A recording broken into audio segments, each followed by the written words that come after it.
Assalamualaikum warahmatullahi wabarakatuh. Saya Muhammad Najmuddin akan menerangkan pengujian dan perbaikan desain material handling equipment buncis di PT Abofarm untuk meningkatkan efisiensi kerja menggunakan metode pengembangan produk Alice Ebinger. Pendahuluan. Pada PT sebelumnya, PT Abofarm yang membawa manual material handling menghasilkan desain alat bantu yang ergonomi, dihasilkan detail desain material handling. Tahapan selanjutnya setelah menentukan perencanaan detail desain produk perlu diberlakukan tahapan pembuatan prototipe dan pengujian dan minimalkan ketidaksesuaian antara pengguna dan produk sebelum produk diproduksi. Pada tahap pengujian prototipe pada operator PT Abofarm terdapat beberapa permasalahan pada alat.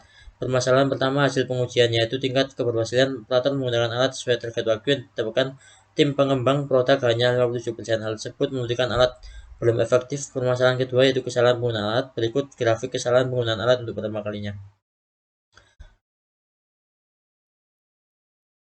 Metodologi penelitian. Pada penelitian sebelumnya, pada PT Abofarm dilakukan analisis ekonomi dan perancangan produk ergonomi untuk membantu aktivitas material handling. Pada penelitian ini dilakukan pengujian usulan desain material handling yang equipment yang dihasilkan pada penelitian sebelumnya. 3. Perbaikan desain. Identifikasi keluhan operator berdasarkan hasil wawancara dengan operator. B. Interpretasi kebutuhan operator diperoleh dari identifikasi keluhan operator. C.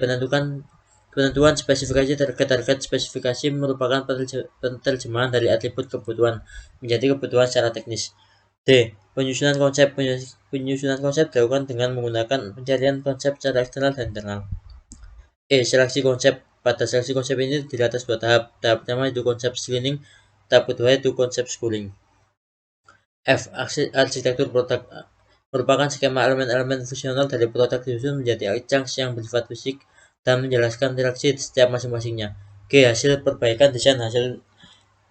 Desain perbaikan merupakan desain akhir yang dihasilkan dari proses perbaikan desain improvement pada penelitian sebelumnya. Gambar 4 dan tabel 1 menunjukkan prototipe dan spesifikasi hasil proses perbaikan. 4. Analisis hasil pengujian. Analisis user performance usability dari prototipe material handling performance 1 dan performance 2. Pada dimensi user performance ini bertujuan untuk mengetahui interaksi antara pengguna dengan alat untuk pertama kalinya. B. Analisis technical performance. Technical performance dapat diketahui dari tingkat kesulitan yang dialami oleh pengguna ketika mengalami kendala dalam menggunakan alat untuk pertama kalinya terkait dengan teknis alat.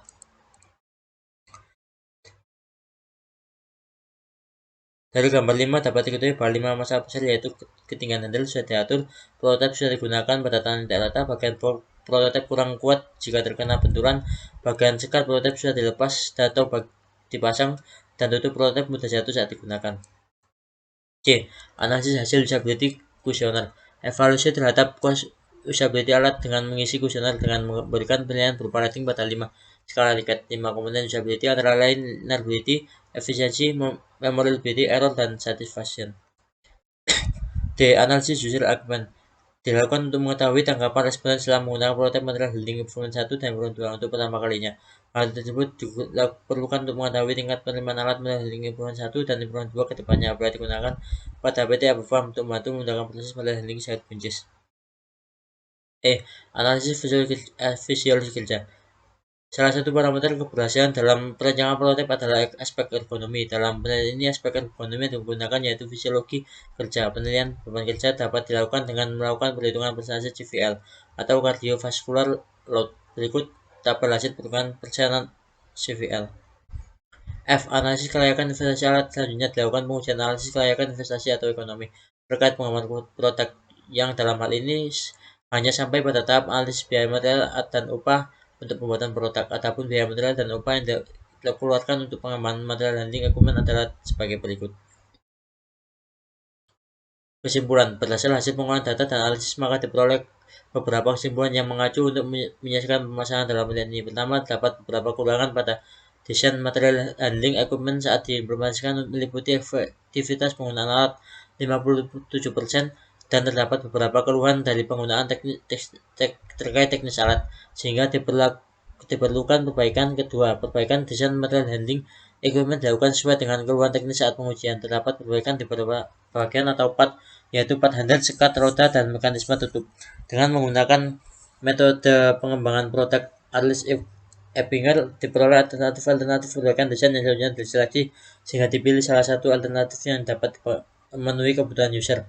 dan dihasilkan desain material handling equipment improvement. Kedua, selanjutnya desain diimplementasikan dalam bentuk prototipe dan dilakukan pengujian. Ketiga, perbedaan hasil pengujian menunjukkan prototipe material handling equipment improvement 2 lebih baik dibandingkan prototipe material handling equipment improvement 1 pada beberapa aspek, antara lain jumlah kesalahan penggunaan alat, keseluruhan terkait teknis alat, efisiensi, tingkat kepuasan, tingkat kepercayaan alat, dan fisiologi kerja operator saat menggunakan alat.